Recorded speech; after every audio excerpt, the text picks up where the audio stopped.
talking about here on my channel right now. It's all about Justin Baldoni and Blake Lively's. Hi besties, I am Guruyata Bashan Lashari with Corevanta. Today we should discuss. It was one of those wild afternoons when every headline in America felt like a different kind of madness, from reality TV heartbreaks to celebrity conspiracies, from political whispers to cultural meltdowns, and it all somehow collided into one jam-packed episode, the kind that makes your drive home feel like a front-row seat to chaos. And right at the center of it all, the whispers about Blake Lively and Taylor Swift being friends again were impossible to ignore. The internet was humming with it. Voices claiming to have heard audio proof, social media dissecting every soundbite, every laugh, every hint that maybe, just maybe, two of Hollywood's most watched best friends had found their way back to each other after months of ice-cold silence. But before we dive into that, let's take a ride through everything else lighting up the feeds today, because this rush hour doesn't slow down. We start with Gary Turner. Yes, the Golden Bachelor himself, or as fans lovingly call him, G-Bear. For a man who became the face of second-chance romance, his fairy tale crashed faster than any season finale twist. Gary, now in his 70s, went from televised proposals to legal prenups faster than anyone expected. He's now revealing that before his highly publicized wedding, he faced what he calls a tense prenup showdown. It's the kind of behind-the-scenes drama that makes you realize that not even love stories wrapped in rose petals and primetime glamour are safe from the reality of legal documents. He's writing a book now, spilling the kind of tea that Bachelor Nation devours like oxygen. He admits he feared his fiancée might run out the clock, leaving him trapped between two bad choices: canceling $1 million wedding at the last second, or walking into a marriage legally unprotected. And when you think about it, that single line, legally unprotected, sums up the entire Bachelor universe. From the fantasy suites to the post-show heartbreaks, nothing in that world is ever truly protected. But as Gary tells it, the prenup was eventually settled, the cameras rolled, the vows were said, and the fantasy ended. Just 3 months later. 3 months. It's a headline tailor-made for the tabloids. The Golden Bachelor rushes to the altar and then rushes straight into divorce court. The same man who promised forever on national television is now writing about how fast forever can collapse.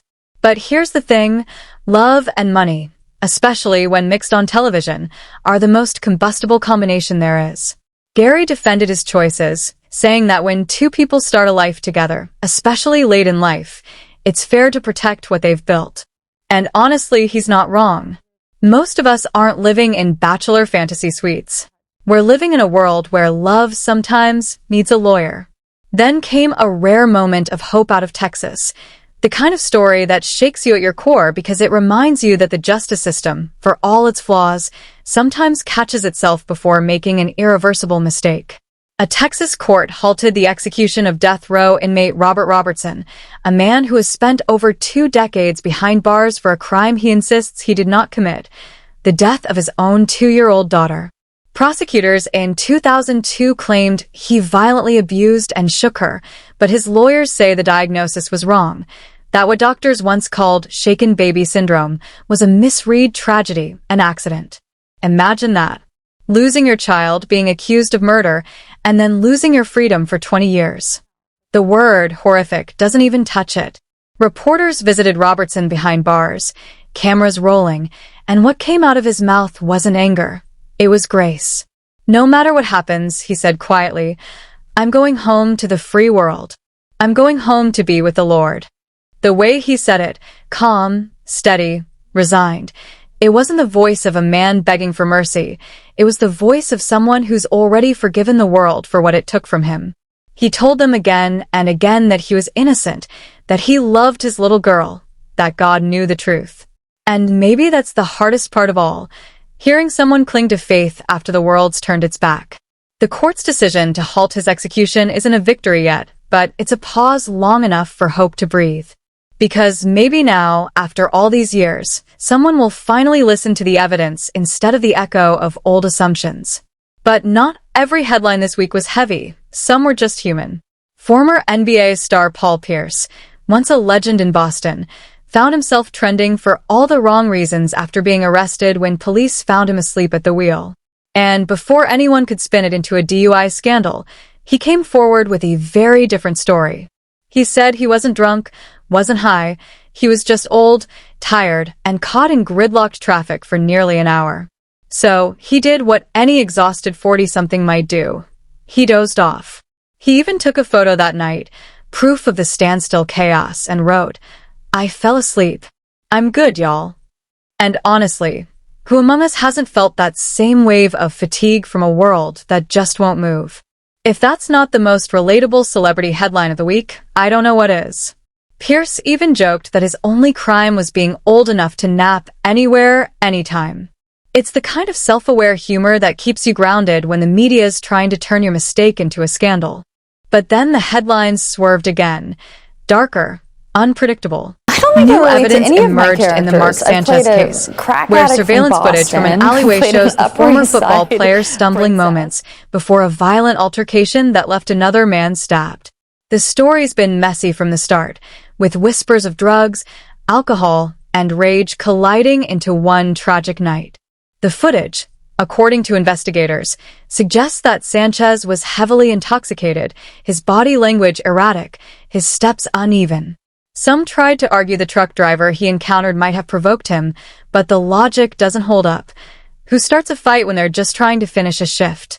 The truth, like most in these kinds of stories, is buried beneath intoxication, impulse, and tragedy. Whatever happens next, one thing's clear. This wasn't the fall from grace anyone expected from a once promising athlete. Meanwhile, in the world of country music, controversy hit from an unexpected corner. Zach Bryan, the rising star whose voice carries both grit and grace, found himself under fire for lyrics that critics claimed were anti-IC. His song, raw and reflective, painted a picture of families living in fear, children crying as agents tore through neighborhoods. But the real story wasn't about politics, it was about perspective. Artists have always sung about the world they see, and Zach was doing what great artists do, holding up a mirror. On The View, the hosts defended him, reminding audiences that he served his country, that his words came from a place of lived experience, not agenda. The backlash was loud, but the message was louder, that patriotism doesn't always look like silence. In fact, sometimes it looks like a soldier-turned-singer standing up for humanity. They say ICE is going after the worst of the worst, one host said, but they're lying. We're seeing them drag families apart, and that's not debatable. It's one of those rare cultural moments when an artist bridges two Americas, one that wears flags and one that bleeds empathy, and somehow, both sides are forced to listen. And that brings us full circle, because beneath all these headlines, from Gary Turner's heartbreak to Robertson's grace, from Paul Pierce's drowsy defense to Zach Bryan's defiance, there's one thread that ties it all together: the human voice. The things we say, the stories we tell, the evidence we share, they all become the soundtrack of this strange, divided country. And now, into that mix, enters a voice we've all been waiting to hear again: Blake Lively's. Yes, that Blake Lively. The one who stood by Taylor Swift through thick and thin until the rumors, the distance, and the whispers of betrayal seemed to pull them apart. But now, after months of silence, there's something new.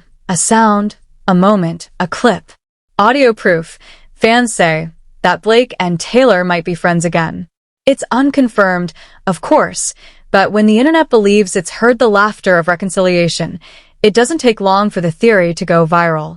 Some say it's a recording from a private dinner, others insist it's AI-generated. But here's what matters. People want it to be real. Because in a world where everything feels like conflict, politics, pop culture, even love, the idea that two best friends could find their way back to each other feels like hope. And maybe that's the real reason everyone's listening so closely. So as the episode rolls on, and we jump from conspiracies about Qatar airbases to celebrity apologies, from chaos in politics to quiet redemption in prison cells, one truth remains. It's all connected by the noise we make and the stories we choose to believe. And tonight, that noise is louder than ever, full of heartbreak, redemption, exhaustion, defiance, and maybe, just maybe, the sound of friendship rekindled. Because when you strip away the fame, the headlines, the scandals, what's left are voices, human, flawed, real. And those voices, whether they're speaking from a Texas prison, a stalled freeway, or a leaked Hollywood recording, are what make the rush hour worth listening to. When that alleged audio clip hit the internet, it didn't just drop, it detonated. Within hours, Blake and Taylor was trending across every platform, each corner of the web spinning its own theory about what the voices meant, who leaked it, and whether the friendship that once defined an era of Hollywood sisterhood had finally been revived. Some swore the voices were unmistakable, Taylor's familiar warmth mixed with Blake's deep, charming tone, laughter that felt too spontaneous to be staged. Others dismissed it as another deepfake stunt, an AI trick built from thousands of old interviews stitched together by fans who couldn't let go of the past. But that's the thing about stories like this. Truth doesn't even need to exist for belief to take root. The mere idea that they might have spoken again was enough to light up millions of hearts. Because for years, their friendship wasn't just about two celebrities hanging out. It was about the image of loyalty in an industry that eats it alive. People remember those days, Blake and Ryan showing up to Taylor's 4th of July parties, the kids named in Taylor songs, the hugs backstage after Reputation tour, the way they looked like family in a world built on rivalry. And then, silence. It wasn't an explosion or a public breakup. It was a fade out, the quiet kind that hurts worse because it feels real. Insiders whispered that professional jealousy played its part. Taylor's world domination in music, Blake's venture into business and directing, Ryan's comedic empire colliding with Hollywood politics. Maybe it was that one comment in an interview or a private misunderstanding that metastasized into months of distance. Whatever it was, fans could sense it. Photos stopped appearing. Public mention vanished. The friendship that once seemed unshakable suddenly looked like another casualty of fame. So when that supposed audio surfaced, the laughter, the small talk, the way one voice said, "I miss this, Tay," people didn't hear just words. They heard relief. They heard hope stitched into sound waves. The debate went beyond gossip. It became a referendum on forgiveness itself. Could two people so famously close, who let rumors and rivalry build walls between them, find their way back in a world where every text and smile becomes a headline? That's the beauty and the curse of celebrity friendships. They stop being personal and start becoming public property. Every handshake becomes symbolism. Every silence becomes scandal. Entertainment journalists dissected it from every angle. Was it recorded at an event? A private dinner in Tribeca? A voice memo exchanged after years apart? Analysts used waveform comparisons, vocal recognition, and digital forensics. But the truth, the real truth, got lost somewhere in the noise. And maybe that's exactly how Hollywood likes it. Because in an industry fueled by perception, sometimes ambiguity sells better than clarity. If fans believe they're friends again, it repairs the image both sides benefit from. Taylor gets her narrative of loyalty restored. Blake gets to step back into the warm glow of pop culture adoration. Whether the friendship has truly healed or not almost doesn't matter. What matters is that people want to believe it did. And you can't blame them. The world right now is exhausted by conflict, political, social, personal. Every scroll through the feed is another fight, another division. So when two women once emblematic of unity and female empowerment are heard laughing together again, it feels like oxygen. It's the same reason reconciliation stories always dominate the news cycle. They promise that bridges can be rebuilt. That even in a culture addicted to outrage, there's still room for grace. The audio became a metaphor, not just for friendship, but for the possibility that maybe we don't have to stay broken forever. Still, not everyone bought it. Some skeptics said the clip sounded too perfect, too clean, too conveniently timed. They pointed out that both Taylor and Blake have major projects coming, Taylor with her upcoming album Era, Blake with her directorial debut, and a luxury brand rollout. Could the leak have been strategic? A soft launch of a renewed alliance designed to boost both their PR arcs?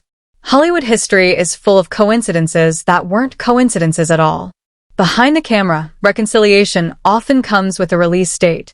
A joint appearance at an awards show, a brand collaboration, a mutual Instagram follow. These are the modern currency of publicity. But let's not be cynical too quickly. Maybe the truth is simpler. Time just did its quiet healing work. Maybe after months of misunderstanding, they finally sat down, no cameras, no teams, and remembered that before all the noise, they were friends. Maybe the world is just overhearing something real for once. Blake has always been fiercely private, but she's also fiercely loyal. And Taylor, for all her guarded lyrics, has never hidden the fact that friendship is the foundation of her life. The two women built their public images on honesty, not perfection, but vulnerability. So when you hear that snippet of laughter, even if it's unverified, your instinct says it's genuine. Because their bond, at least once upon a time, was genuine. And the more the story spread, the more people began re-examining the timeline, spotting clues in old interviews, fan photos, even cryptic social media captions. A sudden like here, a subtle emoji there. In today's digital detective world, that's all it takes to ignite belief. The internet doesn't wait for confirmation, it builds it. Influencers started analyzing the tone of Blake's recent posts, lighter, warmer, sprinkled with nostalgia. Meanwhile, Swifties pointed out that Taylor's latest lyrics about friends returning after seasons of silence might not just be poetic, they might be literal. Fans have always been Swift's greatest interpreters, reading hidden messages in everything she does. So when they say, "We know they're okay," it almost becomes self-fulfilling. What's fascinating is how this single alleged audio clip rippled beyond gossip columns. It sparked conversations about female friendship under pressure, about how easily women in power get pitted against each other by an industry that thrives on rivalry. Blake and Taylor were once icons of solidarity, and their rumored fallout became a cautionary tale about how success can turn even closeness into competition. But if this is their comeback moment, even just symbolically, it's poetic, because it reminds the world that women can outgrow the narratives written for them. They can choose reconciliation over resentment. The emotional weight of this moment hit hardest because it came amid cultural fatigue. After years of seeing headlines drenched in conflict, political division, social media cancellations, celebrity feuds, people were craving something softer, something human. That's why the idea of forgiveness went viral. Suddenly, timelines filled with fan edits showing old clips of Blake and Taylor laughing together, captions reading, "This is what growth looks like." It was as if the internet collectively exhaled. And maybe that says something profound about us as a culture. We're desperate to see proof that even in the loudest storms, relationships can still find their way home. The irony, of course, is that none of this is officially confirmed. Neither Taylor nor Blake has said a single word. No statement, no acknowledgement, nothing. Just silence. But in the world of celebrity storytelling, silence isn't emptiness, it's power. It allows fans to build the narrative themselves. And the more people talk, the bigger the myth grows. That's how PR becomes folklore. Maybe both women understand that perfectly. Maybe they know that the idea of reunion is worth more than the confirmation. Still, behind that strategic silence, you can't help but feel the human side. Imagine what it's like to have your personal relationships dissected by millions. Every unfollow, every missing birthday post, every facial expression turned into evidence. Imagine trying to fix something real while the world shouts opinions in your ear. If the audio truly is real, it's not just a reconciliation, it's an act of defiance. It's two friends choosing to reconnect not for cameras, not for clicks, but because they miss each other. And that's the kind of authenticity you can't fake, no matter how advanced the AI. The beauty of this moment is how it reflects back on everyone listening. Because whether it's a celebrity friendship or our own, we've all had someone we stopped talking to, someone whose name still feels like unfinished business. Hearing those voices laugh again reminds us that closure doesn't always come through confrontation. Sometimes it comes through a single word or a shared memory that melts the ice. And maybe that's why people care so much. Because if Blake and Taylor can bridge the impossible gap of fame, ego, and scrutiny, maybe there's hope for the rest of us too. Meanwhile, commentators and cultural critics have started reframing the narrative, calling it not just a gossip item but a reflection of modern fame itself. They say this audio-proof moment exposes how blurred the line between reality and performance has become. We live in an age where everything is both true and not true at once, where belief is more powerful than fact. In that way, Blake and Taylor's rumored reunion isn't just a story. It's a mirror showing how the digital era has turned friendship into public theater. Yet paradoxically, that theater can still carry real emotional weight. And in a poetic twist, just as speculation reached its peak, an old clip resurfaced from years ago. Blake on a talk show, smiling as she said, "Taylor's the kind of friend who shows up when you least expect it, but exactly when you need it." Maybe she was speaking prophetically, because if they've really reconnected, that's exactly what happened. Taylor showed up again, maybe not in public, but in spirit. And in the quiet aftermath of chaos, that's what true friendship often looks like. So as this story circles the globe, from gossip columns to podcasts to the corners of Reddit, one truth cuts through the noise. People still believe in reconciliation. They still want to see light win over cynicism, loyalty over competition, love over pride. Whether or not the clip is genuine almost doesn't matter anymore, because emotionally, it's real. It's real in the way people responded to it, real in the way it reminded us what connection sounds like. In the end, that's what this entire rush hour whirlwind was about. Not just celebrity headlines, but the fragile, stubborn hope that humanity hasn't lost its softness. From Gary Turner's vulnerability to Robertson's grace, from Paul Pierce's humility to Zach Bryan's courage, and now, from Blake Lively's rumored laughter to Taylor Swift's possible reply, every story tonight pointed toward the same truth. Redemption still sells because redemption still matters. The world may thrive on scandal, but it lives on forgiveness. And maybe that's the real audio proof everyone's been searching for. Not a file, not a leak, not a clip, but the sound of people daring to believe again. Thanks for watching. Subscribe my channel Corevanta for more updates. With Sardar Zuriat Abbas Khan Lashari.